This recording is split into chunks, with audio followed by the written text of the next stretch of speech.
नमस्कार दोस्तों, आज मैं आप लोगों के लिए इलेक्ट्रोकेमिस्ट्री पार्ट 3 चालू करने जा रहे हैं, जिसमें आपका कंडक्टिविटी ऑफ इलेक्ट्रोलाइट है। तो जिसमें आपका 6 टॉपिक पढ़ना है। तो पहला जो है रेजिस्टेंस है। तो रेजिस्टेंस है क्या, है ना। रेजिस्टेंस जो होता है करंट का फ्लो का अपोज करता है ना। तो याद रखना कि ओम ने बताया कि ओम के नियम के अनुसार जो आपका मेटेलिक कंडक्टर होंगे या इलेक्ट्रोलाइटिक कंडक्टर होंगे, वह हमारा मेटेलिक कंडक्टर और इलेक्ट्रोलाइटिक कंडक्टर ओम के नियम का पालन करते हैं।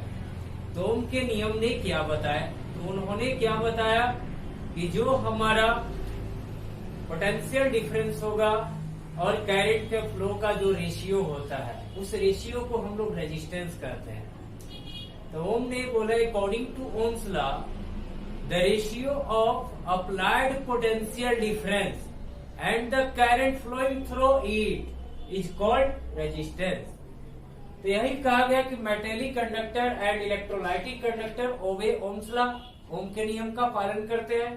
तो according to Ohm's law, Ohm के नियम के अनुसार the resistance of a conductor is the ratio, यानी कि अनुपात of the potential difference of the to the current flowing through it.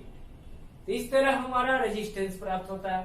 तो आपने मैथमेटिकली जानो, मैथमेटिकली ओम ने क्या बोले कि V equal to I R होता है। तो R इक्वल टू जो हो गया V बटा आई हो गया, ये ध्यान में रखना। इसका यूनिट जो होगा एसआई यूनिट भी आपको याद रखना होगा। तो ओम का रेजिस्टेंस का यूनिट एसआई में ओम होता है, OHM ओम, यानी कि इस तरह इसका सिंबल है, यह ध्यान में रखना। तो रेजिस्टेंस जो होता है पोटेंशियल डिफरेंस और करंट का जो रेशियो होगा, उस रेशियो को हम लोग रेजिस्टेंस करते हैं। और रेजिस्टेंस क्या होता है, करंट के फ्लो का अपोज करता है। यह हमेशा बात याद रखना, इसे नोट करो।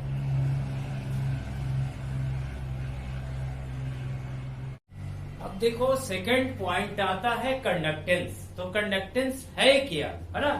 कहता है कि द रेसिप्रोकल ऑफ रेजिस्टेंस, है ना, यानी कि बटा में आपका रहेगा, तो इसको हम रेसिप्रोकल कहते हैं कि the reciprocal of resistance is called conductance of the conductor. यानी कि अर्थात इसका मतलब आ गया कि जब रेजिस्टेंस बढ़ेगा तो कंडक्टेंस घट जाएगा, और रेजिस्टेंस डिक्रीज करेगा तो कंडक्टेंस बढ़ जाएगा। ये हमेशा पॉइंट याद रखना। इसको डिवाइड में रखा जाता है 1/r। इसी को रेसिप्रोकल यानी कि प्रतिरोध के व्युत्क्रम को क्या कहते हैं, कंडक्टेंस कहते हैं, ध्यान में रखना। जिसका ऐसा यूनिट ओम का इनवर्स, ओम इनवर्स हो जाएगा, जिसे अगर हम उल्टा लिखेंगे, उलट के रिवर्स कर देंगे तो महू इसका यूनिट हो जाता है, या फिर इसको सीमेंस भी कहा जाता है। यह ध्यान में रखना कि रेजिस्टेंस का जो अपोजिट होगा, यानी कि रेसिप्रोकल में होगा, उसे हम कंडक्टेंस कहेंगे। इसे नोट करो जल्दी से।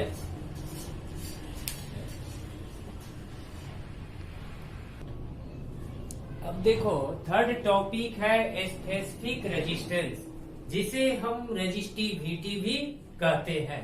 तो रेजिस्टिविटी जो होता है, यहाँ से पॉइंट याद रखना कि रेजिस्टेंस ऑफ ए कंडक्टर जो होती है directly proportional to length of conductor and inversely proportional to area of the cross section. मान लीजिए कि यह आपका कंडक्टर है,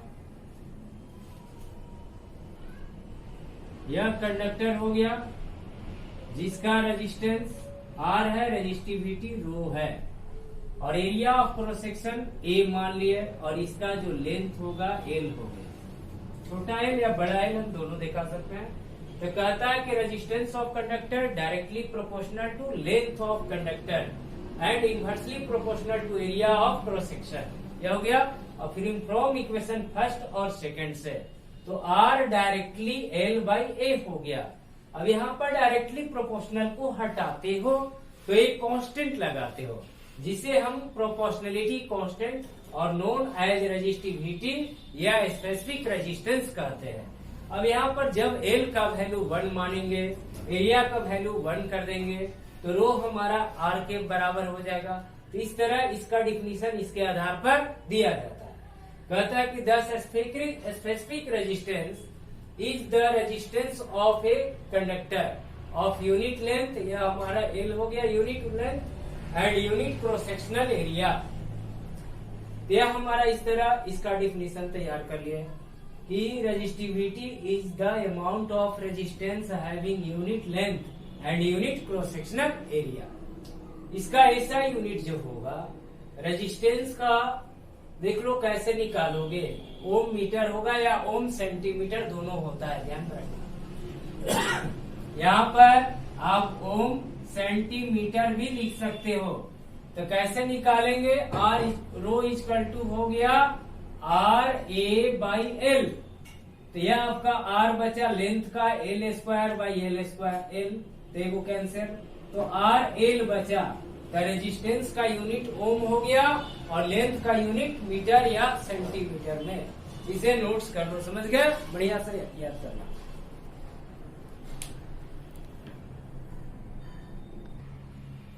अब देखो 4 नंबर क्या आती है, स्पेसिफिक कंडक्टेंस, जिसे कंडक्टिविटी भी कहते हैं, जिसको हम के द्वारा रिप्रेजेंट करेंगे। तो यहाँ से आप डिफिनेशन बनाना कि the reciprocal of specific resistance, है ना, या resistivity is called specific conductance या कंडक्टिविटी, जिसे कप्पा, के का मतलब कप्पा भी कहते हैं। चूंकि याद रखना मैथमेटिकली के इक्वल टू 1 बाई रो, अर्थात रेजिस्टिविटी का reciprocal, the reciprocal of resistivity is called specific conductance. चूंकि आर इक्वल टू हम जानते हैं कि रो एल बाई ए होता है, तो rho equal to R A by L हो गया। और इस रो का वैल्यू हम रेजिस्टिविटी का वैल्यू यहाँ पर डालो, यहाँ पर 1 by R A by L, तो एल कहाँ चल गया ऊपर, और 1 बाई आर को क्या कहते हैं, कंडक्टेंस कहते हैं, और एल बाई ए को सेल कांस्टेंट कहते हैं। तो कंडक्टेंस को जी के द्वारा, यानी कि reciprocal of resistance is called conductance, और यह the ratio of distance between two electrode and area of the electrode is called cell constant. Cell constant को एक्स के द्वारा रिप्रेजेंट करना है। यहाँ पर इसका ऐसा यूनिट हो गया ओम इनवर्स मीटर इनवर्स, या फिर ओम इनवर्स सेंटीमीटर इनवर्स भी करेंगे। यहाँ पर सेल कांस्टेंट समझ लो क्या है कि मान लो 2 इलेक्ट्रोड आप लेते हो किसी भी गैल्वेनिक सेल में, यह हमारा सेल हो गया, इलेक्ट्रोलाइटिक सेल कहेंगे इसको, एक कैथोड और एक एनोड होता है। तो इनके बीच का डिस्टेंस ए लिया हो गया और क्रॉस सेक्शनल एरिया ए हो गया। तो वही the ratio of distance between two electrode and area of the cross section is called cell constant. यह ध्यान में हमेशा रखना। सेल कांस्टेंट का ऐसा यूनिट क्या होगा, लेंथ से स्क्वायर हुआ तो कैंसिल, यानी कि मीटर इनवर्स या फिर सेंटीमीटर इनवर्स करेंगे। इसे धड़ाधड़ नोट्स करो एकदम।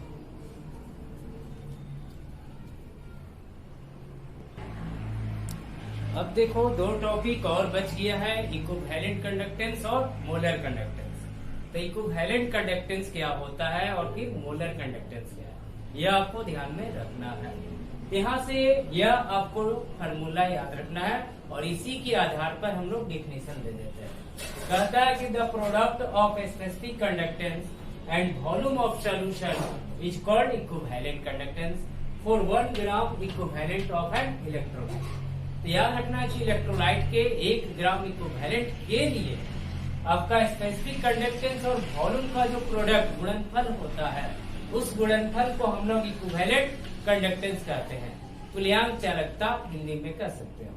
यहाँ पर आपको याद रखना है कि यदि सॉल्यूशन का कंसंट्रेशन या नॉर्मलिटी C हो, जिसे नॉर्मलिटी N के द्वारा रिप्रेजेंट करता है, तो उस केस में इक्विवेलेंट कंडक्टेंस जो होता है K गुना 1000 बटा में नॉर्मलिटी, और नॉर्मलिटी क्या होता है, नंबर ऑफ ग्राम इक्विवेलेंट, यहाँ लिखा हुआ है देखते रहना सब, number of gram equivalent of substance बटा में volume of solution in litre में, इसके द्वारा हम निकालेंगे। और यह ग्राम इक्विवेलेंट बराबर होता क्या है, याद रखना, वेट बटा इक्विवेलेंट वेट को नंबर ऑफ ग्राम इक्विवेलेंट कहते हैं, और वॉल्यूम को जब हम मिलीलीटर में करेंगे तो ऊपर में आपको 1000 से गुना करना होगा, यह ध्यान में रखना। या इसके बाद इसका यूनिट हम लोग लिखेंगे कि यूनिट क्या होती है। तो इक्विवेलेंट कंडक्टेंस का आपको यूनिट जो होगा ओम सेंटीमीटर स्क्वायर, याद रखना कि ऐसा यूनिट ऑफ लेमडा, इसका ओम इनवर्स सेंटीमीटर स्क्वायर पर ग्राम इक्विवेलेंट, यह आपको ध्यान में रखना होगा, तब जाके आपका यह हम यूनिट ऑब्जेक्टिव के लिए क्लियर रहेगा।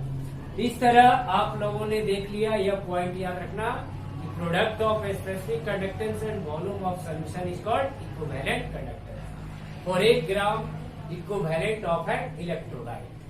फिर यहाँ पर कंसंट्रेशन रहेगा सॉल्यूशन का, तो लेमडा इक्वल के गुना 1000 बटा में n करो या सी कर दो। इसके बाद इनका वैल्यू या फॉर्मूला याद रखना होगा। और इक्विवेलेंट वेट जो होता है, वेट बटा में आपको मोलिकुलर वेट लेना होगा, मोलिकुलर वेट बटा में वैलेंस फैक्टर निकालेंगे। जैसे आपका मान लेते हैं जिंक पर 2 प्लस चार्ज है, तो इसका वैलेंस फैक्टर 2 हो गया, तो जिंक का इक्विवेलेंट वेट जो निकालोगे तो यह हमारा जस्ता का एटॉमिक नंबर 30 यानी कि 63 होगा। यहाँ पर देखो 65 होता है, याद रखना। यह मोलिकुलर वेट 65 यानी कि 5 है, तो 65 को 2 से डिवाइड कर दो, यह हमारा इक्विवेलेंट वेट निकल गया। ठीक है, इसे नोट्स करो जल्दी से।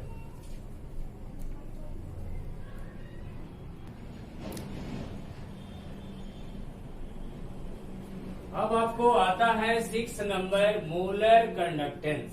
तो सेम एज इक्विवेलेंट कंडक्टेंस की तरह the product of specific conductance and volume of solution for 1 mole of an electrolyte is called molar conductance. यहाँ पर लेमडा एम आपको दिखाना होगा। अब देखो यहाँ पर याद रखना कि 1 मोल ऑफ द इलेक्ट्रोलाइट याद रखना है, और इक्विवेलेंट कंडक्टेंस में ये 1 gram equivalent of an electrolyte, अंतर इतना ही है। बस याद रखना कि the product of specific conductance and volume of solution for 1 mole of an electrolyte is called molar conductance, जिसे लेमडा एम के द्वारा रिप्रेजेंट करना है। इसके बाद यदि सॉल्यूशन का कंसंट्रेशन सी यानी कि मोलारिटी हो, तो उस केस में हम के बराबर लेमडा मोलर जो हो गया के गुना 1000, लेमडा एम बराबर के गुना 1000 बटा एम कर देना है। और यहाँ पर मोलारिटी लेना है। एम क्या है? मोलारिटी या कंसंट्रेशन ऑफ सॉल्यूशन, मोलारिटी। और वहां पर एन था तो एन जो है नॉर्मलिटी। यहाँ पर ऐसा यूनिट जो याद रखना कि ओम इनवर्स सेंटीमीटर स्क्वायर पर मोल याद रखना है। और मोल बराबर याद क्या रखना है कि जो मोल होगा नंबर ऑफ मोल, मोल को हम एन के द्वारा रिप्रेजेंट करेंगे और वॉल्यूम को भी से। तो एन इक्वल टू वेट बटा में वॉल्यूम, मोलिकुलर वेट हो जाएगा, और वॉल्यूम को मिलीलीटर में करेंगे तो ऊपर में 1000 से गुना करेंगे। इसके बाद आपको याद रखना है कि संबंध पूछ देता है कि इक्विवेलेंट कंडक्टेंस और मोलर कंडक्टेंस के बीच संबंध क्या है। तो आपको 2 फार्मूला याद रखना है, एक यह वाला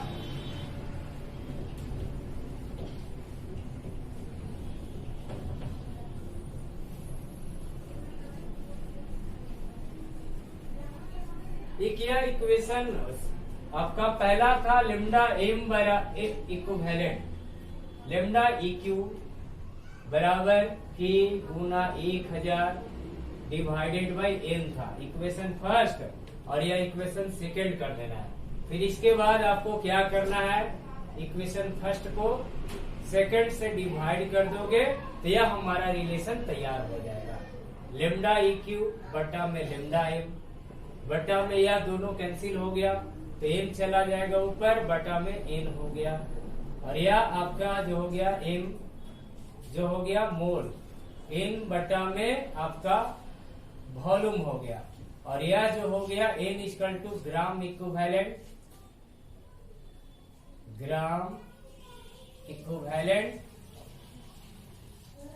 बटा में वॉल्यूम, वॉल्यूम से वॉल्यूम कट जाएगा, और इन बटा इन का मतलब W बटा में मोल मोलर वेट, और इसका वेट बटा में इक्विवेलेंट वेट, तो ये भी कैंसिल हो गया, तो इक्विवेलेंट वेट बटा में m हो जाएगा, और इक्विवेलेंट वेट जो होगा वैलेंस फैक्टर मोल m जो है m बटा में वैलेंस फैक्टर और बटा में m हो जाएगा।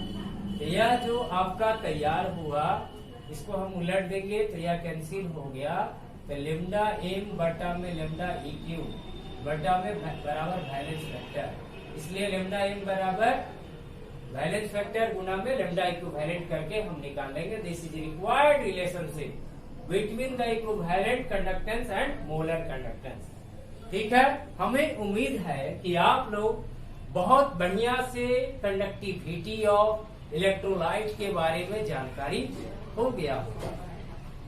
आप लोग क्या करना है, सभी लोग अपने मित्रों को शेयर करो, सब्सक्राइब करवाओ, और साथ में पढ़ो, और मेरे को कमेंट्स करना भाई ना बोलो, कमेंट्स नहीं कर तो बड़ा दुख होता है अंदर से कि हम पढ़ा क्या रहे हैं, कि लोगों को समझ में आ रहा है कि नहीं, तो यह कमेंट जरूरी है। ठीक है, मिलते हैं नेक्स्ट वीडियो में, धन्यवाद।